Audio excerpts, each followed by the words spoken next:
এই নতুন বছরটা আমরা যেন বেশি বেশি আল্লাহর শুকরিয়া দিয়ে নতুন বছরটাকে সমৃদ্ধ করতে পারি, বেশি বেশি যেন আল্লাহর ইবাদত করতে পারি। নতুন বছরে আমরা শপথ নেই আমরা যেন অন্তরে হিংসা লালন না করি, বিদ্বেষ লালন না করি, আমরা নিজেরা যেন কাদা ছোড়াছুরি না করি, আমরা যেন মিলেমিশে একসাথে একাকার হয়ে যাই। আল্লাহ তুমি কবুল করো, আমরা পড়ি আমিন। 60টা জিনিস মানুষ মরে যাওয়ার পরে তার কবরে পৌঁছতে থাকে। ইন্না মিম্মা ইয়ালহাকুল মুমিন মিন হাসানাতিহি বা'দা মাউতিহি, মানুষ মরে যাওয়ার পরেও যে 60টা জিনিস তার কবরে পৌঁছায় তার মধ্যে একটা হচ্ছে মসজিদান বানাহু, সে যে মসজিদ বানিয়ে গিয়েছে ওই মসজিদের সওয়াব। সুবহানাল্লাহ পড়েন। আপনি টাকা দিয়ে মসজিদ বানিয়ে দিলেন, ওই মসজিদে মুসল্লিরা নামাজ পড়ে, রোজাদাররা এসে ওখানে ইফতার খায়, তাহাজ্জুদ আদায়কারীরা তাহাজ্জুদ পড়ে, তাদের সওয়াবের কমতি হবে না, কিন্তু তাদের সওয়াবের একটা পার্সেন্টেজ সওয়াব যে ব্যক্তি মসজিদ বানালো তার আমলনামে আল্লাহ ঢুকিয়ে দেয়। সুবহানাল্লাহ বলতে পারলেন না? হে নামাজি আমার ঘরে নামাজ পড়ো আজ, দিলে মে তোমার চরণ তলে হৃদয় যায় নামাজ। হে নামাজি আমার ঘরে নামাজে পড়ো আজ, দিলে মে তোমার চরণ তলে হৃদয় যায় নামাজ। পড়েন আল্লাহু আকবার। কি সুন্দর লিখেছেন কাজী নজরুল ইসলাম। কাজী নজরুল ইসলাম খুব সুন্দর করে বলেছেন, মসজিদেরই পাশে আমায় কবর দিও ভাই, ঠিক কিনা? মসজিদেরই পাশে আমায় কবর দিও ভাই, যেন গোরে হতে মুয়াজ্জিনের আযান শুনতে পাই। আমার গোরের পাশে দিয়ে ভাই নামাজিরা যাবে, পবিত্র সেই পায়ের ধ্বনি এ বান্দা শুনতে পাবে। গোরা যাব হতে গুনাহগার পাইবে রেহাই, মসজিদেরই পাশে আমায় কবর দিও ভাই। কত মানুষ নামাজি ভাই মসজিদাঙ্গিহীনাতে, আল্লাহর নামের জিকির করে লুকিয়ে গভীর রাতে। আমি তাদের সাথে ওই আল্লাহর নাম জপতে চাই, আল্লাহর নাম জপতে চাই। পড়েন সবাই, মসজিদেরই পাশে আমায় কবর দিও ভাই, যেন গোরে হতেও মুয়াজ্জিনের আযান শুনতে পাই। চিল্লায় পড়তে হবে আমিন। কি দরদ ছিল আমাদের জাতীয় কবি কাজী নজরুল ইসলামের, মসজিদের পাশে আল্লাহ তুমি আমার কবর দিও। আল্লাহ এই দোয়াটা কবুল করে নিয়েছে, ঠিক কিনা? ওনার কবরের পাশে মসজিদ আছে না নাই? আছে। এজন্য মসজিদের সাথে সম্পর্ক জুড়ে দেওয়া এটা ইমানদারের আলামত, আর মসজিদকে ঘৃণা করা এটা মুনাফিকের আলামত। এজন্য আমরা যেন আমাদের হৃদয়টাকে মসজিদের সাথে জুড়ে দেই, মসজিদের সাথে যেন সুসম্পর্ক থাকে। মসজিদ সবার, মসজিদ নিয়ে দলাদলি নাই। দলাদলি আছে অনেক জায়গায়, হানাফি মসজিদ, আহলে হাদিস মসজিদ এরকম আমরা দেখি বা শুনি, এটা ঠিক না। হানাফি মসজিদ বলে কোনো কথা নাই, আহলে হাদিস মসজিদ বলে কোনো কথা নাই। মসজিদ সবার।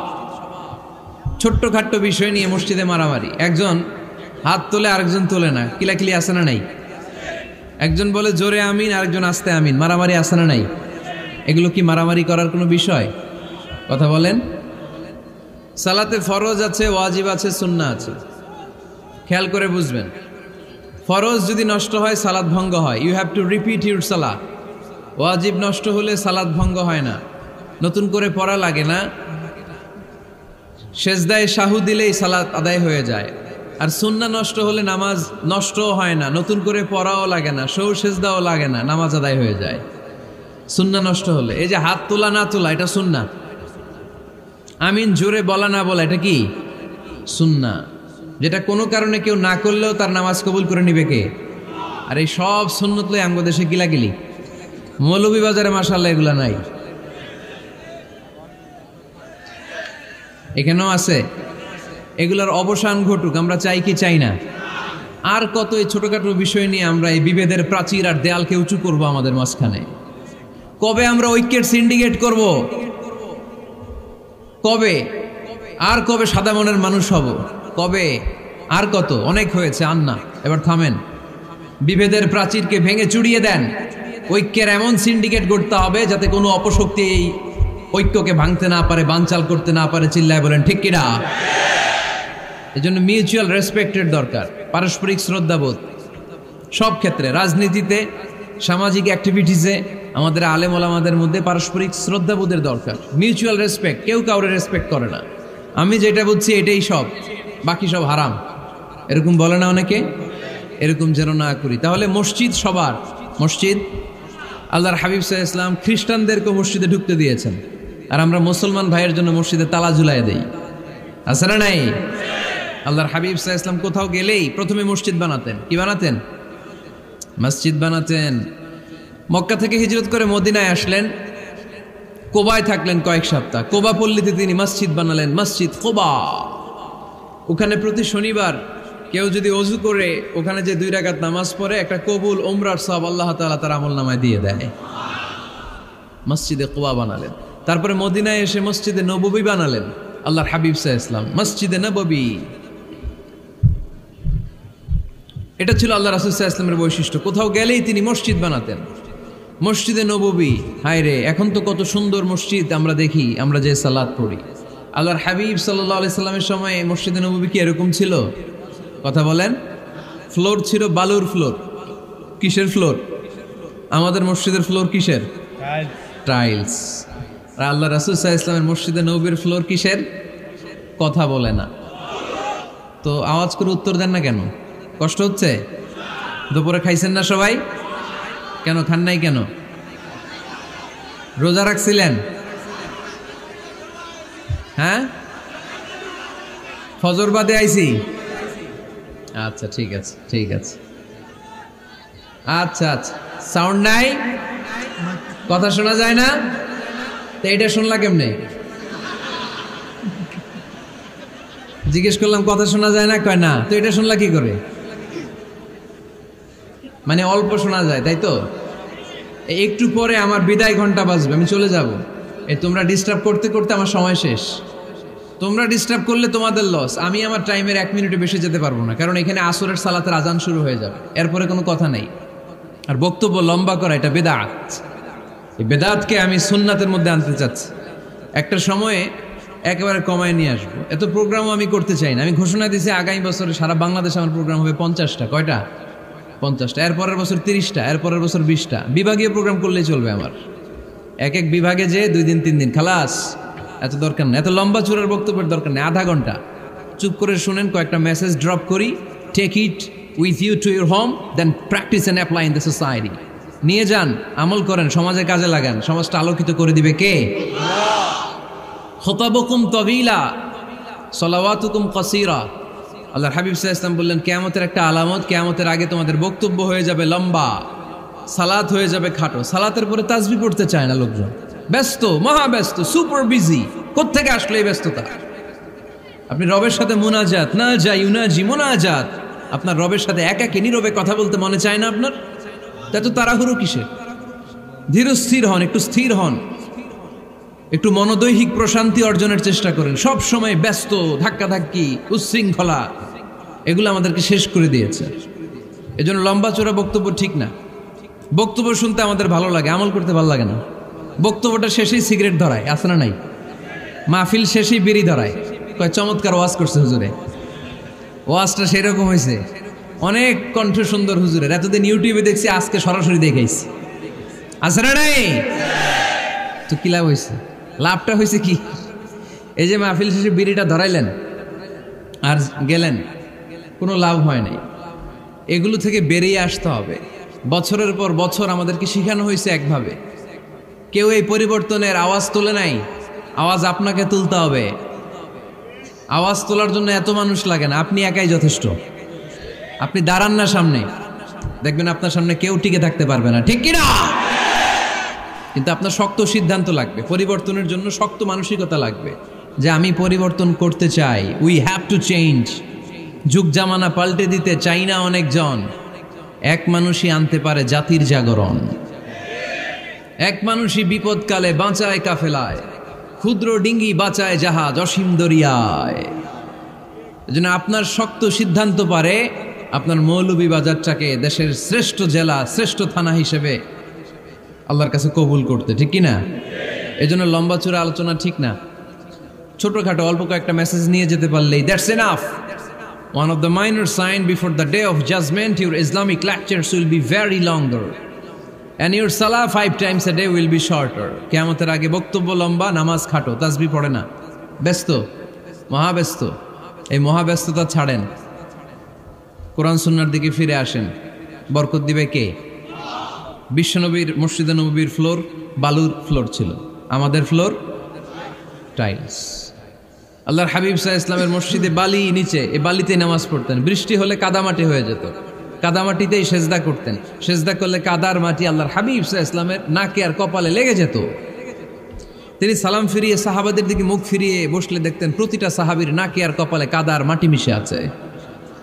তার মানে প্রিয় নবী সাল্লাল্লাহু আলাইহি ওয়াসাল্লামের মসজিদে নববী ছিল কাঁচা, কিন্তু মুসল্লি ছিল পাকা। আমাদের মসজিদগুলা হয়েছে পাকা, কিন্তু মুসল্লি কাঁচা, ঠিক কিনা? ফজরের সালাতে মানুষ নাই। ইমাম সাহেব আছেন কে কে এলাকায়? দেখি ইমাম, মসজিদের ইমাম, মাশাআল্লাহ। আপনাদের এইখানে ওই মসজিদে ফজরের নামাজে কয় কাতার হয়? 5 জন 6 জন? কেনে এত কম? কেনে? হ্যাঁ, আসে না, আসতে চায় না লোকজন। তো এই যে 5-6 জন ফজরের সালাতে, কল্পনা করতে পারেন ফজরের সালাতে এত কম লোক? ফজরের জামাতে লোক যায় না, এটা একটা মহামারী। যেদিন ফজরের জামাতের দৃশ্য আর জুমার নামাজের দৃশ্য একরকম হয়ে যাবে, ওই দিনই বাংলাদেশে ইসলাম কায়েম হয়ে যাবে। এখন স্লোগান তুলে বিপ্লব বিপ্লব, ইসলামে বিপ্লব। আর ফজরের সময় আমি কম্বলের ভিতরে, আছে না নাই? কোনো বিপ্লব হবে না। ফজরের নামাজ জামাতে পড়ুন, সকালটারে বরকতময় করে দিবে কে? আল্লাহর হাবিব সাল্লাল্লাহু আলাইহি ওয়াসাল্লামের মসজিদ ছিল সবার জন্য উন্মুক্ত, এখানে সবাই আসতে পারত। এজন্য মসজিদ হবে সবার। আমরা মসজিদের আবাদকারী হতে চাই। এজন্য রব্বুল আলামিন বলেন, ইন্নামা ইয়া'মুরু মাসাজিদাল্লাহি মান আমানা বিল্লাহি ওয়াল ইয়াউমিল আখির وأقام الصلاة وآتى الزكاة ولم يخش إلا الله فعسى أولئك أن يكونوا من المهتدين سبحان الله পড়েন। রব্বুল আলামিন বললেন মসজিদের আবাদকারী হবে তারা যারা আল্লাহর প্রতি ঈমান আনে, আখিরাতের প্রতি ঈমান আনে, যারা সালাত কায়েম করে, যারা যাকাত আদায় করে, যারা দুনিয়ার কাউকে ভয় পায় না, ভয় পায় একজনকে। চিল্লায় বলেন তিনি কে? যাদের হৃদয়ে আছে আল্লাহর ভয়, তারা কবু পথ ভুলে যায় না। আল্লাহর প্রেম ছাড়া এই দুনিয়া কারো কাছে কোনো কিছু চায় না, ঠিক কিনা? তাহলে যারা মসজিদের আবাদকারী এরা ভয় পায় একজনকে, চিল্লায় বলেন তিনি কে? মসজিদের আবাদকারীদের প্রথম গুণ, তারা আল্লাহ বিশ্বাস করে, তারা আখিরাতে বিশ্বাস করে, তারা সালাত কায়েম করে, তারা যাকাত আদায় করে, তারা আল্লাহ ছাড়া পৃথিবীর কাউরে ভয় পায় না। আল্লাহ বলেন ফাআসা উলাইকা আইয়াকুনু মিনাল মুহতাদিন, আশা করা যায় তারাই হলো হেদায়েতের রাস্তার উপরে আছে, ঠিক কিনা? তারাই মসজিদের আবাদকারী, যারা মসজিদে যায়, সালাত আদায় করে। এখন মসজিদের আবাদকারী আপনি হতে চান, আপনি মসজিদে যান না, আপনি আবাদকারী হতে পারবেন? মসজিদের অনেক সভাপতি আছে, মসজিদে যায় না, আছে না নাই? মৌলভীবাজারে এই সমস্যা বোধহয় নাই। মসজিদের সেক্রেটারি মসজিদে যায় না, আছে না নাই? তাহলে হইল, এটা হইল, এটা মেনে নেওয়া যায়?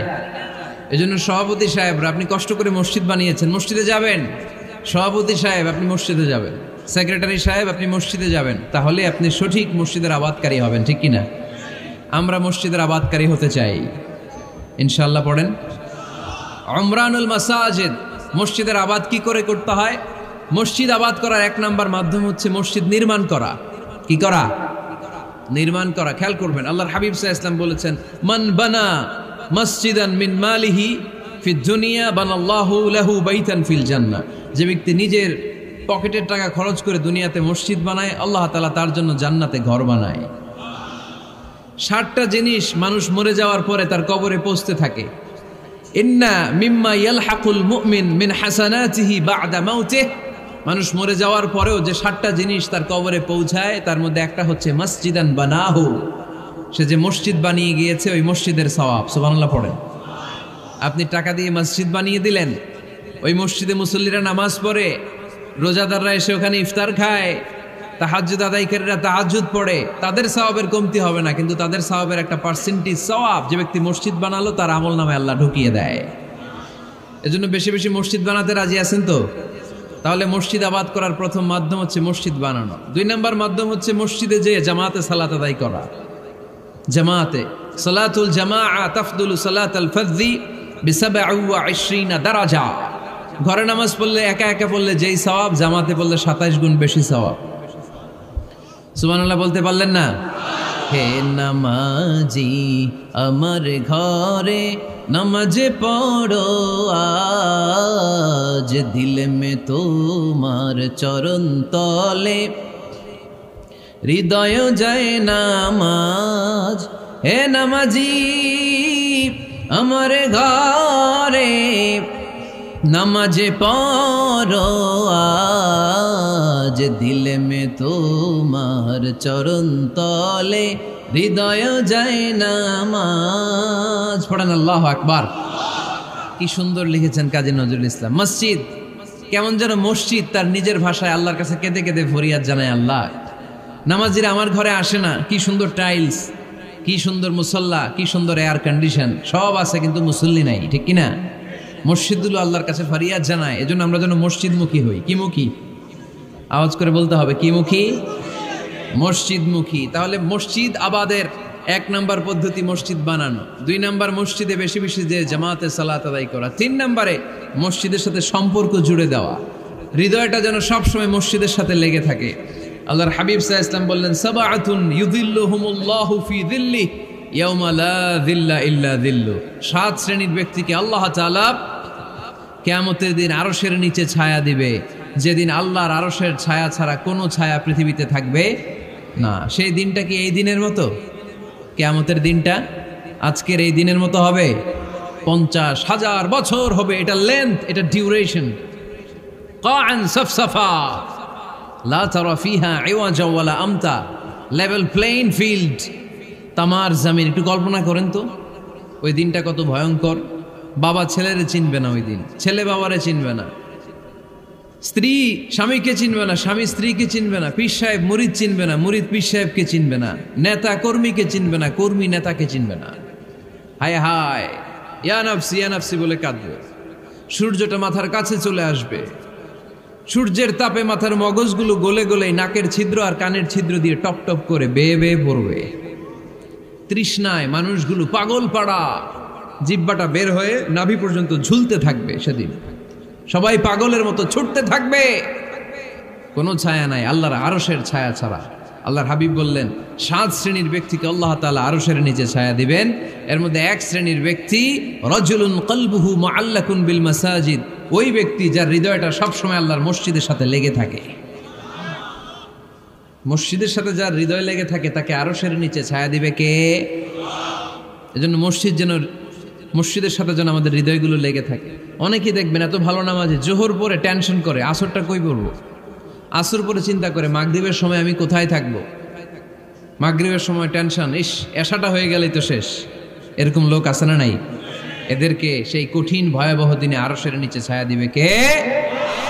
তারপরে মসজিদ আমাদের 4 নম্বর পদ্ধতি, মসজিদকে পরিচ্ছন্ন রাখা, মসজিদকে ঝাড়ু দেয়া। মসজিদকে যারা পরিষ্কার করে তাদের হৃদয়ের যন্ত্রণা দূর করে দেয় কে? সাইয়েদনা ইব্রাহিম আলাইহিস সালাম এবং ইসমাঈল আলাইহিস সালামকে আল্লাহ তাআলা আদেশ করেছেন তাহহিরা বাইতিয়া লিত্তাইফিনা ওয়াল আকিফিনা ওয়ার রুকআই সুজুদ। হে ইব্রাহিম, ইসমাঈল, বাপ বেটা দুইজন মিলে মসজিদ ঝাড়ু দাও। কি ঝাড়ু দাও? মসজিদেরি ঝাড়ু বড়দার ও কমারে হাত শোনো আমার মুনাজাত। পড়েন, শোনো শোনো ইয়া ইলাহি আমার মুনাজাত, শোনো আমার মুনাজাত। পড়েন আমিন। মসজিদ ঝাড়ু দেওয়া মসজিদ আমাদের অন্তর্ভুক্ত। আপনারা কেউ কোনোদিন মসজিদ ঝাড়ু দিয়েছেন নাকি? কে কে দিয়েছেন দেখি? সবাই সবাই মসজিদের খাদেম? মাশাআল্লাহ। আমিও দিছি মসজিদ ঝাড়ু, অনেক দিছি। মাশাআল্লাহ, আল্লাহ তুমি কবুল করো। যাদের হৃদয়ে বড় জ্বালা, ফ্যামিলিতে সুখ নাই, শান্তি নাই, তারা হৃদয়ে প্রশান্তি আনতে চাইলে এতিমখানায় যাবেন, এতিমের মাথায় হাত বুলিয়ে দিবেন, এতিমের মুখে খাবার তুলে দিবেন। আপনার হৃদয়টারে নরম করে দিবে কে? আল্লাহর ঘর মসজিদে যাবেন, নিজ হাতে মসজিদটারে একটু পরিষ্কার করে দিবেন, আপনার জীবনটারে উজালা করে দিবে কে? তাহলে এগুলো করার মাধ্যমে আমরা মসজিদের আবাদ করতে চাই। আমরা মসজিদের আবাদকারী হতে চাই কি চাই না? আল্লাহর ঘর মসজিদ আবাদ করার মতো শ্রেষ্ঠ কাজ পৃথিবীতে হতে পারে না। এই মসজিদের কিছু আদব আছে, আল্লাহ রাসূল সাল্লাল্লাহু আলাইহি ওয়াসাল্লাম বলেছেন এই আদবগুলো মেনটেন করে যেন আল্লাহর ঘর মসজিদের সাথে আমরা ব্যবহার করি। মসজিদের 1 নম্বর আদব হচ্ছে মসজিদে ওযুর সাথে প্রবেশ করা। কিসের সাথে? ওযু করে পরিচ্ছন্ন হয়ে মসজিদে প্রবেশ করা। এজন্য অপবিত্র অবস্থায় গোসল ফরজ, এরকম অবস্থায় মসজিদে ঢোকা যাবে? কথা বলেন, ঢোকা যায়? যেই নারীদের মাসিক চলতেছে, মেনস্ট্রুয়েশনাল পিরিয়ড চলতেছে, ওই নারীদের পক্ষে মসজিদে ঢোকা জায়েজ আছে? নাই। তাহলে এটা হলো 1 নম্বর আদব। মসজিদে ঢোকার সময় কি করে ঢুকবো? ওযু করে। আওয়াজ করে বলেন, কি করে ঢুকবো? ওযু করে। 2 নম্বর আদব হচ্ছে মসজিদে যাওয়ার সময় সবচেয়ে ভালো জামাটা পরে যাব, সবচেয়ে ভালো পাঞ্জাবিটা পরে যাব। জান তো আপনারা? না সবচেয়ে সিরাটা পরে যান? হ্যাঁ, অনেকের নামাজের জন্য একটা পুরান জামা আছে, সিরা পাড়া, এদিকে হাত উঠাইলে দিতে দেখা যায়, আছে না নাই? সবচেয়ে সিরা পাড়াটা রাখে নামাজের জন্য, কপাল পোড়া। আর সুন্নাতে খাতনার অনুষ্ঠানে গেলে মাশাআল্লাহ লেহেঙ্গা গায়ে দেওয়া যায়, আছে না নাই? না, আপনি ইবাদতের জন্য সবচেয়ে সুন্দর জামাটা রাখবেন। এজন্য রাব্বুল আলামিন বলেন, ইয়া বানি আদম খুযু জিনাতাকুম ইনদা কুল্লি মসজিদ। ও বনি আদম, তুমি যখন আল্লাহর ঘর মসজিদে ঢুকবা, ও বনি আদম, তুমি যখন নামাজের মুসল্লায় দাঁড়াবা, তোমার সবচাইতে দামি, সবচাইতে সুন্দর জামাটা গায়ে দিয়ে তুমি নামাজে দাঁড়াও। ঠিক কি না? তাহলে এখন মসজিদে যাওয়ার সময় কি গায়ে দিয়ে যাবেন বলেন? খিতা করবাইন? হ্যাঁ, মাশাআল্লাহ। হ্যাঁ, সবচেয়ে ভালো কাপড়টা আয়রন করে পারফিউম মেখে তারপরে আমরা যাব। রাজি আছেন তো? 3 নম্বর আদব হচ্ছে মসজিদে ঢোকার সময় বাম পা দিয়ে ঢুকতে হয়।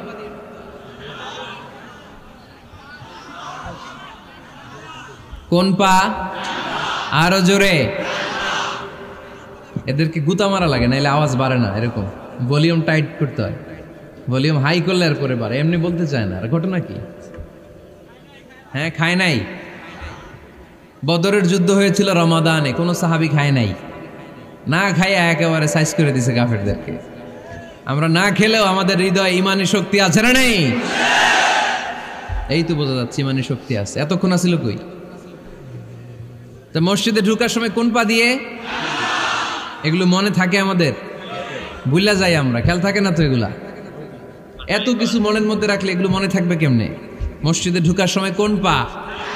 আরো জোরে। বেরোয়ার সময় কোন পা? মনে থাকবে?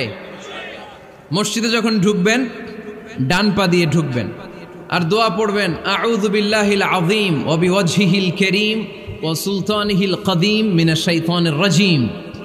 বিষ্ণু সাল্লাল্লাহু আলাইহি ওয়াসাল্লাম বললেন, যে ব্যক্তি মসজিদে ঢোকার সময় এই দোয়াটা পড়বে, শয়তান আফসোস শুরু করে, সে বলে, হায় হায়, আজকের দিনের জন্য, সারা দিনের জন্য তো তুই আমার ওয়াসওয়াসা থেকে বেঁচে গেলি, আজকের সারা দিনের জন্য তোরে আমি হারালাম, আজকের সারাটা দিন আল্লাহর পক্ষ থেকে প্রোটেকশন নিয়ে তুই বেঁচে গেলি, আজকের জন্য যা, কালকে তোরে আমি ধরবো।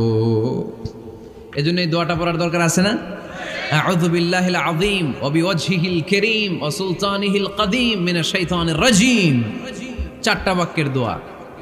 মুখস্থ করতে কষ্ট হলে যে ইউটিউবে চলে যাবে আজকেই, ওখান থেকে শুনে আপনারা মুখস্থ করে নেবেন, এই দোয়াটা পড়বেন। তাহলে ওই দিনের জন্য শয়তানের ওয়াসওয়াসা, টেম্পটেশন, প্রভোকেশন থেকে আপনি আল্লাহ তাআলার প্রোটেকশনে চলে গেলেন। সুবহানাল্লাহ পড়েন। তারপর আল্লাহর হাবিব বললেন, ঢোকার আগে আমারে সালাম দাও। পড়বেন, আসসালামু আলাইকা আইয়ুহান নাবিয়্যু ওয়া রাহমাতুল্লাহি ওয়া বারাকাত। এই 2টা জিনিস যখন করে ফেললেন, তখন ডান পা দিয়ে পড়বেন, আল্লাহুম্মা আফতাহ লি আবওয়াবা রাহমাতিক। সুবহানাল্লাহ পড়েন। আল্লাহুম্মা আফতাহ লি, ও আল্লাহ আমার জন্য তুমি খুলে দাও আবওয়াবা রাহমাতিক, তোমার রহমতের দরজা। তার মানে মসজিদে ঢুকলে রহমত পাওয়া যায় কি যায় না? মসজিদে ঢুকলে পাওয়া যায় রহমত, মসজিদের বাইরে রহমতের কথা আল্লাহ বলে নাই। মসজিদের ভিতরে রহমত। কোথায় রহমত? কোথায়? মসজিদের ভিতরে রহমত আছে না? তার প্রমাণ, মসজিদে ঢুকলেই শান্তি লাগে কেমন জানি, আর ঘুমে ধরে। মসজিদে ঘুমাইছেন কারা কারা দেখি? সবাই ঘুমাইছেন? আরে আমি কত ঘুমাইছি। জুমার নামাজের সময় যে কি ঘুম আসে, আসে আসে কমন পড়ছে, একেবারে কমন পড়ে গেছে। ঘুম আসে কারণ রহমতের ঝিরি ঝিরি বাড়ি ধারা আল্লাহ তাআলা আরশের উপর থেকে নাজিল করতে থাকে। আর এই রহমতের কারণে হৃদয়টা প্রশান্ত হয়ে যায়, অনেকের ঘুমও চলে আসে, ঠিক কিনা? এজন্য আল্লাহুম্মা আফতাহ লি আবওয়াবা রাহমাতিক, ও আল্লাহ তোমার রহমতের দরজাগুলো আমার জন্য খুলে দাও। এই দোয়া পড়লে রহমতের দরজা খুলে দেয় কে? আবার মসজিদ থেকে যখন বের হবেন তখন কোন পা দিয়ে? জোরে বলেন। বাম পা দিয়ে কি পড়বেন? আল্লাহুম্মা ইন্নী আসআলুকা মিন ফাদলিক, ও আল্লাহ তোমার কাছে আমি তোমার পক্ষ থেকে ফদল চাই, মানে রিজিক চাই। রিজিক দেয়ার মালিক কে? তার মানে খুব সোজা সাপটা কথা হচ্ছে, মসজিদের ভিতরে পাওয়া যায় রহমত, আর বাইরে পাওয়া যায় ফদল বা রিজিক। বাইরে পাওয়া যায় কি? রিজিক। মসজিদের ভিতরে রিজিক আছে। তার মানে সারাদিন মসজিদে বসে থাকলে রিজিক মিলবে? নামাজের সময় নামাজ পড়তে হবে, কাজের সময় কাজ করতে হবে। এটাই হচ্ছে ইসলামের বিধান। নামাজের সময় নামাজ, কাজের সময়। আমি প্রশ্ন করব, আওয়াজ করে উত্তর দেন। নামাজের সময়, কাজের সময়, নামাজের সময়, কাজের সময়। এটা মনে থাকবে। এজন্য আল্লাহ বললেন, ফাইদা কুদিয়াতিস সালাতু ফান্তাশিরু ফিল আরদি ওয়াবতাগু মিন ফাদলিল্লাহ। যখন তোমাদের সালাত শেষ হয়ে যায়, আল্লাহর রিজিক অন্বেষণের জন্য আল্লাহর জমিনে তোমরা ছড়িয়ে যাও। নামাজের সময় আসবেন, নামাজ শেষ বের হয়ে যান। ফান্তাশিরু ফিল আরদ, জমিনে ছড়িয়ে পড়ো। নামাজ শেষ, চেয়ারম্যান সাহেব চলে যাবে ইউনিয়ন পরিষদের ভেতরে, ছাত্ররা চলে যাবে হাই স্কুলে, মেম্বার অব দ্য পার্লামেন্ট চলে যাবে সংসদে, সেনাবাহিনীর লোকেরা চলে যাবে ক্যান্টনমেন্টে, ব্যবসায়ীরা চলে যাবে তাদের বাজারে, সিএনজি ওয়ালারা সিএনজি নিয়ে ব্যবসা শুরু করবে, রাস্তায় নেমে যাবে। চিল্লায় বলেন ঠিক কিনা? এটাই ইসলামের বিধান। নামাজের সময় নামাজ, কাজের সময়। আচ্ছা, তাহলে প্রথম সুন্নাত পেলাম, পবিত্র হয়ে ঢুকবো, ভালো জামা পরে ঢুকবো। 2 নাম্বার। 3 নাম্বার, ঢোকার সময় কোন পা? বের হওয়ার সময়। 4 নাম্বার, মসজিদে ঢুকেই 2 রাকাত। মসজিদে ঢুকে কয় রাকাত পড়েন আপনারা? তাহিয়াতুল মসজিদ। মসজিদে আপনি ওয়েলকাম জানাবেন, ঢুকেই 2 রাকাত পড়বেন, ওযু করলেই 2 রাকাত। আল্লাহর হাবিব সাল্লাল্লাহু আলাইহি ওয়াসাল্লাম মসজিদে নববীতে জুমার খুতবা দিচ্ছেন। খুতবা চলাকালীন সময়ে এক সাহাবী এসে মসজিদের মধ্যে বসে পড়লেন। আল্লাহর হাবিব সাল্লাল্লাহু আলাইহি ওয়াসাল্লাম সাহাবীরে বললেন, দাঁড়াও। সাহাবী দাঁড়ালেন। আল্লাহর নবী জিজ্ঞেস করলেন, কেন বসে বললা? 2 রাকাত পড়ছো নাকি? সাহাবী বলে, পড়ি নাই। বিশ্বনবী বললেন, তাহলে তাড়াতাড়ি 2 রাকাত নামাজ পড়ে বসে যাও। সুবহানাল্লাহ পড়েন। 2 রাকাত পড়ো নাই তো পড়ো, দাঁড়াও, তারপরে বসো। দেখেন, খুতবা চলাকালীন সময়ে আমাদের খতিবরা কখনো খুতবা থামায়? কথা বুঝেন নাই? জুমার খুতবা আপনারা শুনেন না? খুতবা চলতেছে, ওই মুহূর্তে ইমাম সাহেবরা কখনো খুতবা থামায়? মাঝখানে কোনো ঝামেলা হলে থামায় না। প্রথম খুতবা শেষ, বসে, তারপরে দ্বিতীয় খুতবা। খুতবার মাঝখানে কোনো থামাথামি নাই। কিন্তু আল্লাহর হাবিব সাল্লাল্লাহু আলাইহি সাল্লাম কেমন খতিব ছিলেন দেখেন। আল্লাহর হাবিব সাল্লাল্লাহু আলাইহি সাল্লামের খুতবা দেওয়ার স্টাইল অ্যান্ড অ্যাটিটিউড এবং আমাদের খুতবা দেওয়ার স্টাইল অ্যান্ড অ্যাটিটিউড আল্লাহ রাসূল সাল্লাল্লাহু আলাইহি ওয়াসাল্লামেরটা কত প্রাণবন্ত ছিল। আল্লাহ রাসূল সাল্লাল্লাহু আলাইহি ওয়াসাল্লাম সোসাইটি ওরিয়েন্টেড একজন পার্সোনালিটি ছিলেন, সমাজের মানুষ কেন্দ্রিক, খুব সামাজিক ছিলেন আল্লাহ রাসূল সাল্লাল্লাহু আলাইহি ওয়াসাল্লাম। তিনি দেখলেন একজন বসে পড়ছে, উনি খুতবা থামায় দিলেন, জুমার খুতবা থামায় বললেন, এই নামাজ পড়ছো না, পড়ো 2 রাকাত পড়ো। আবার খুতবা শুরু করলেন, সুবহানাল্লাহ পড়বেন না? একবার তিনি খুতবা দিচ্ছেন, দেখলেন আল্লাহ রাসূল সাল্লাল্লাহু আলাইহি ওয়াসাল্লামের 2 জন নাতি হাসান আর হুসাইন রাদিয়াল্লাহু তাআলা আনহুমা, ছোট্ট মানুষ, কাতারের ভিতরে ঢুকে কোনো সাহাবী টুপি টান দেয়, কারো পাগড়ি ধরে টান দেয়, একজন এদিকে দৌড় দেয়, আরেকজন ওদিকে দৌড় দেয়। মসজিদে একটা ডিস্টার্ব হচ্ছে। আল্লাহর হাবিব সাল্লাল্লাহু আলাইহি ওয়াসাল্লাম খুতবা থামিয়ে দিলেন, মিম্বার থেকে নেমে আসলেন, 2 নাতিকে 2 হাতে ধরলেন, ধরে আস্তে করে জান্নাতের এই 2 সর্দারকে নিয়ে মিম্বারের উপরে দাঁড়ালেন। এই হাতে এই নাতি, ওই হাতে আরেক নাতি। এরপর দাঁড়িয়ে দাঁড়িয়ে তিনি বাকি খুতবা দিলেন। পড়েন সুবহানাল্লাহ। কত প্রাণবন্ত খুতবা। উনিও খুতবা দিতেন, আমরাও খুতবা দেই। আল্লাহর হাবিব সাল্লাল্লাহু আলাইহি ওয়াসাল্লাম খুতবা দিচ্ছেন, এক সাহাবী এসে বলল, ইয়া রাসূলুল্লাহ, মদিনায় দুর্ভিক্ষ, বৃষ্টি নাই, আপনি বৃষ্টির দোয়া করেন। রাসূল সাল্লাল্লাহু আলাইহি ওয়াসাল্লাম খুতবা থামায় দিলেন, থামায় দিয়ে দোয়া শুরু করলেন, আল্লাহুম্মা আসকিনা গাইসান মুগীসান মারিআন মুরিআন নাফিআন গায়রা দার আজিলান গায়রা আজল। আল্লাহ, উপকারী বৃষ্টি দেন, যে বৃষ্টিতে আমাদের ফসল জন্মাবে, সবুজ ঘাস লতা পাতা জন্মাবে, আমাদের গবাদি পশুর রিজিক বাড়বে, এরকম উপকারী বৃষ্টি আমাদেরকে দিয়ে মদিনাটারে ধন্য করে দেন। বৃষ্টি শুরু হলো, জুমাবার বৃষ্টি, শনি রবি সোম মঙ্গল বুধ বৃহস্পতি শুক্র, টানা 7 দিন বৃষ্টি। এবার বৃষ্টির চোটে মদিনায় বন্যা হয়ে গেছে। এতদিনে দুর্ভিক্ষ, এতদিনে কি, এখন বৃষ্টির বরকতের দোয়া করছে, বৃষ্টিতে এবার বন্যা। যেই সাহাবী বৃষ্টির জন্য দোয়া করতে বলেছিলেন, পরের জুমাবারের খুতবার সময় এসে ওই সাহাবী বলেন, ইয়া রাসূলুল্লাহ, আবার খুতবার মাঝখানে, ইয়া রাসূলুল্লাহ, আর বৃষ্টির দরকার নাই, আর দরকার নেই, এবার বৃষ্টি বন্ধের দোয়া করেন। আল্লাহর হাবিব সাল্লাল্লাহু আলাইহি ওয়াসাল্লাম খুতবা থামিয়ে আবার বন্ধের দোয়া, আল্লাহুম্মা হাওয়ালাইনা ওয়ালা আলাইনা, হে আল্লাহ আমাদের চারিদিকে দেন, মদিনাতে আর বৃষ্টির দরকার নাই। চিল্লায় পড়েন সুবহানাল্লাহ। এজন্য খতিব হবে এরকম প্রাণবন্ত খতিব।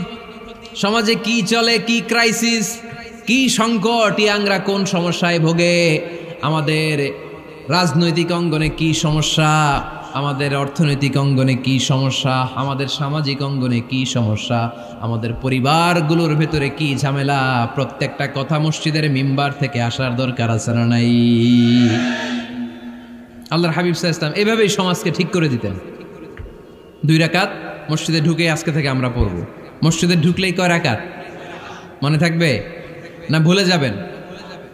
তারপরে আল্লাহর হাবিব সাল্লাল্লাহু আলাইহি ওয়াসাল্লাম বলেছেন, খবরদার কবরের উপর মসজিদ বানিও না। কবরস্থান একদিকে, মসজিদ আর একদিকে। কিন্তু বাংলাদেশে মসজিদের সাথে কবর মিলানো আছে না নাই? ছোট্ট একটা মসজিদ, কিন্তু এত বড় বাবার কবর আছে না নাই? এগুলো করবেন না আপনি। আগে হবে মসজিদ, পরে কবরস্থান। যেমন মসজিদে নববী হয়েছে আগে, তারপরে বিশ্বনবীর কবর এখানে আছে না নাই? মসজিদে নববী প্রতিষ্ঠিত হয়েছে আগে, পরে বাকি কবরস্থান আছে না নাই?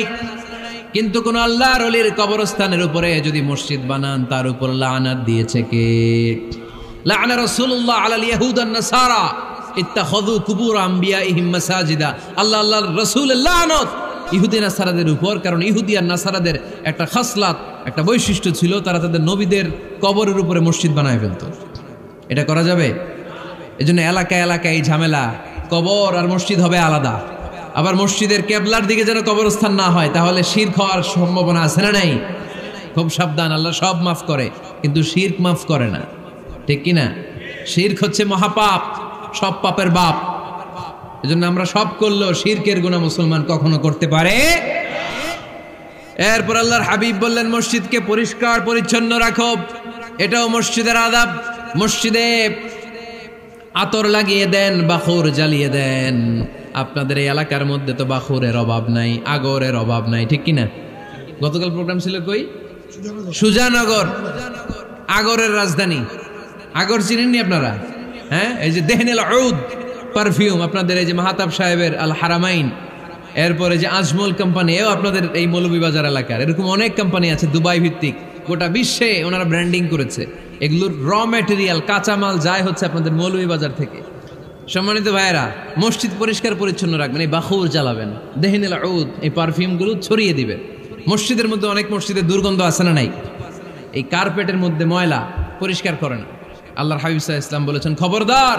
আম্মা জান আয়েশা বর্ণনা করেন, আমার রাসূলুল্লাহ সাল্লাল্লাহু আলাইহি ওয়াসাল্লাম বিবিনাইল মসজিদ ফি দুয়ার, ওয়া আন তুতাইয়াবা ওয়া তুনাজ্জাফ, আমরা যেন এলাকা এলাকায় মসজিদ বানাই, মসজিদগুলোকে যেন পারফিউম দিয়ে আতর দিয়ে সুগন্ধময় করে দেয়, বিশ্বনবী আদেশ করেছেন। সুবহানাল্লাহ পড়েন।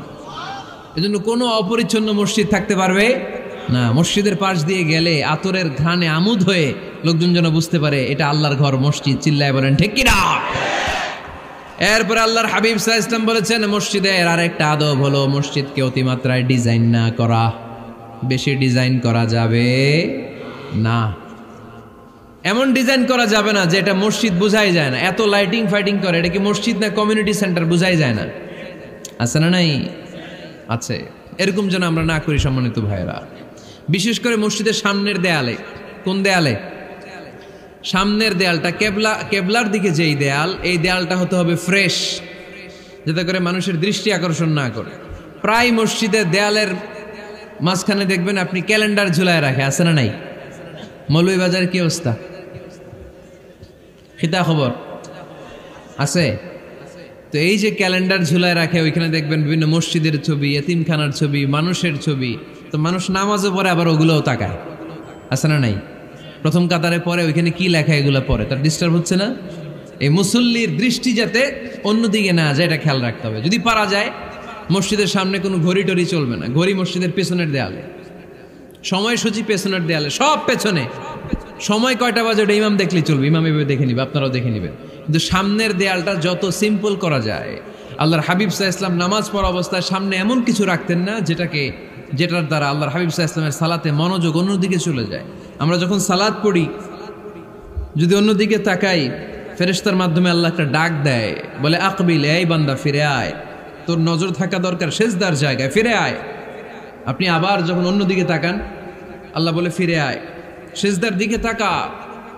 আপনি আবার যখন ঘড়ির দিকে তাকান আল্লাহ বলে আকবিল, ফিরে আয়, সেজদার দিকে তাকা। আপনি যখন আবার অন্যদিকে তাকান তখন আল্লাহ বলে লা হাজাতা লি ইলা সালাতিক, তোর এই নামাজের দরকার আমার নাই। নাউজুবিল্লাহ পড়বেন না? তোর এই নামাজের দরকার আমার নাই। অজু করে কষ্ট করে যাকে খুশি করার জন্য আপনি সালাতে দাঁড়ালেন, উনি যদি বলে এই নামাজের দরকার নেই, তা কার জন্য নামাজ পড়লেন আপনি? কথা কি বুঝতে পেরেছেন? এই জন্য এলাকার গণ্যমান্য ব্যক্তিবর্গ আছে, আমাদের চেয়ারম্যান সাহেব আছে, আরো অন্যান্য বিজনেস ম্যাগনেটরা আছে। আপনারা মসজিদ যখন নির্মাণ করবেন সামনের দেয়ালটা যত সাদামাটা হতে পারে ততই ভালো। এমনকি জায়নামাজের মধ্যে এখন কাবা ঘরের ছবি আছে না নাই? আছে না? কি মুসলমান আমরা, নিজের কাবারে নিজে লাথি মারি নামাজের আগে, মনের অজান্তে নিজের কাবাকে নিজে লাথি মারছি।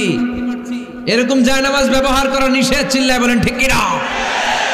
সাদা ফ্রেশ জায়নামাজ বাজারজাত করেন, আপনাদের সিদ্ধান্তই ওনাদের ব্যবসা বয়কট হয়ে যাবে। আপনারা যদি এখন থেকে মসজিদের মিনারা আর কাবা ঘরের যে প্রতিকৃতি বা ছবি, এরকম ছবি সম্বলিত জায়নামাজ কিনা বন্ধ করে দেন, এদের মার্কেট থাকবে? কথা বলেন। কালকে থেকে আমরা জায়নামাজ কেনার সময় ফ্রেশ জায়নামাজ কিনবো। কোনো মসজিদ, কোনো মিনার, আমাদের কাবা ঘরের ছবি সম্বলিত কোনো জায়নামাজ কিনা যাবে? আওয়াজ করে বলেন যাবে? যাবে না। এগুলো হচ্ছে মসজিদের আদাব, এগুলো রক্ষা করে মসজিদে ঢোকার দরকার আছে না নাই? পৃথিবীতে 3টা মসজিদ সবচাইতে শ্রেষ্ঠ মসজিদ। কয়টা? আওয়াজ করে বলেন না। 1 নাম্বার মসজিদুল হারাম, ফাওয়াল্লু উজুহাকুম শাতরা, যেখানেই তোমরা নামাজ পড়ো না কেন মসজিদের হারামের দিকে হয়ে নামাজ পড়ো। কেবলা কোন দিকে আজকে? এদিকে, এইদিকে কেবলা। আমি যদি এদিকে হয়ে পড়ি নামাজ হবে না? হবে না কেন? কারণ কেবলামুখী হয়ে নামাজ পড়া ফরজ। চিল্লায় বলেন ঠিক কিনা? মসজিদুল হারাম পৃথিবীর প্রথম মসজিদ। ওখানে একটা ঘর আছে, ঘরটার নাম হলো কাবা। ইন্না আউওয়ালা বাইতিন উদিআ লিন-নাসি লাল্লাযী বিবাক্কাতা মুবারাকা। এই পৃথিবীর প্রথম ঘর, যেই ঘরটা স্থাপিত হয়েছে বাক্কা শহরে। বাক্কা মক্কার আগের নাম, এখন শহরের নাম মক্কা। আগে নাম ছিল কি? সবাই বলেন কি নাম ছিল? বাক্কা। এটা পৃথিবীর আদি ঘর। সব নবীদের পরশধন্য পদধূলিতে এই জায়গাটা বরকতময় হয়েছে। এটা এমন ঘর যেই ঘরের চারদিকে 1 রাকাত নামাজ পড়লে 1 লক্ষ রাকাতের সওয়াব পাওয়া যায়। হজ উমরা করেছেন কে কে দেখি? হজ উমরা করেছেন আপনারা না? মাশাআল্লাহ। আমরা যারা করতে পারি নাই আল্লাহ তাদেরকেও তৌফিক দাও। আমরা যেন এই কাবা ঘরে যে প্রাণ ভরে সালাত আদায় করতে পারি, আল্লাহ তৌফিক দান করো। আমরা যেন মসজিদে নববীতে যে প্রাণ ভরে সালাত পড়তে পারি, তৌফিক দান করো। আল্লাহর হাবিব সাল্লাল্লাহু আলাইহি ইসলামের কবরের সামনে দাঁড়িয়ে যেন আমরা প্রাণ খুলে মন প্রাণ উজাড় করে বিশ্বনবী সাল্লাল্লাহু আলাইহি ইসলামকে সালাম দিতে পারি। আল্লাহ তৌফিক দান করো। এই কাবা ঘরকে কেন্দ্র করে প্রতিদিন 100টা রহমত নাজিল হয়। আওয়াজ করে বলেন কয়টা? আল্লাহর হাবিব বললেন প্রতিদিন প্রতিনিয়ত 100টা রহমত নাজিল হতেই থাকে। সিত্তুন আলিত তাইফিন 60টা রহমত তাদের উপর নাজিল হয় যারা কাবা ঘরের চারদিকে তাওয়াফ করে। আরবাঈন আলিল মুসাল্লিন বাকি 40টা নাজিল হয় যারা কাবা ঘরের পাশে নামাজ পড়ে। ওয়া 20 আলিন নাযিরিনা ইলাল কাবা বাকি 20টা রহমত প্রতিনিয়ত নাজিল হয় যারা তাওয়াফ করে না, সালাত আদায় করে না, শুধু কাবার গিলাফের দিকে তাকিয়ে থাকে। কাবার দিকে তাকায় থাকলেই সওয়াব। সুবহানাল্লাহ পড়েন। এক রাকাতে কয় লক্ষ রাকাতের সওয়াব। এজন্য আল্লাহর হাবিব সাল্লাল্লাহু আলাইহি ওয়াসাল্লাম বলেছেন লা তুশাদ্দুর রিহাল ইল্লা ইলা সালাসাতি মাসাজিদা, স্পেশাল ভার্চু এন্ড রিওয়ার্ড, বিশেষ সওয়াবের নিয়তে পৃথিবীর এই 3টা জায়গা ছাড়া কোথাও নিয়ত করে ভ্রমণ করা জায়েজ নাই। এক হচ্ছে মসজিদুল হারাম, 2 হচ্ছে মসজিদ নববী, 3 হচ্ছে মসজিদুল আকসা।